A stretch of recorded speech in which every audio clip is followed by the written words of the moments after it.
Memandangkan hari ni weekend, ramai yang cuti kan? Kita buat menu favourite seluruh rakyat Malaysia, which is ayam gepuk.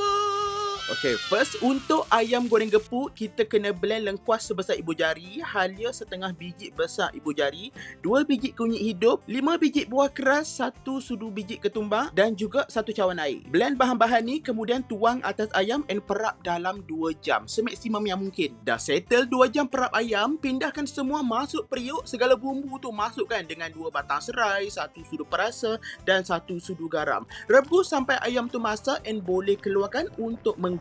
Banyak betul stepnya, dari blend dia punya bumbu, ke proses perapan, ke proses rebusan, last kali menggoreng. Settle untuk ayam, next untuk dia punya sambal. Aku guna 30 tangkai cili padi merah, 4 ulas bawang putih, gesek-gesekkan sampai cili tu lumat, letak 1 sudu kecil garam, 1 sudu gula dengan 1 sudu minyak bijan. Lepas tu ambil minyak yang panas yang tengah berasak-asak tu, tuangkan atas cili ni. Settle untuk sambal cili. Next favorite part aku, sambal kacang. Tumbuk 1 cawan kacang gajus, masukkan 1 sudu perasa and sama juga macam tadi, ambil minyak panas, tuangkan atas kacang gajus. Aku kalau pergi mana-mana ayam gepuk kan, aku akan request sambal kacang ni lebih, memang favorite aku. Kita dah settle tadi bak ayam, bak sambal, last part ayam gepuk, dia punya condiment, side dish semua tu lah. Untuk kobis goreng, bahan dia kobis je, potong hiris and goreng sampai garing. Selain tu, kita ada tempe, tauhu and pedal goreng juga. Last kali,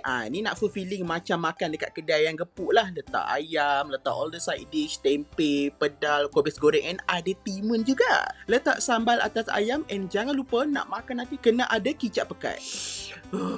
Rasa dia memang sebiji sama macam dekat kedai. Sambal cili dia pedas, sambal kacang dia pula rasa lemak-lemak masin. Gaul pula dengan nasi, ada kicap pekat rasa manis-manis tu kan.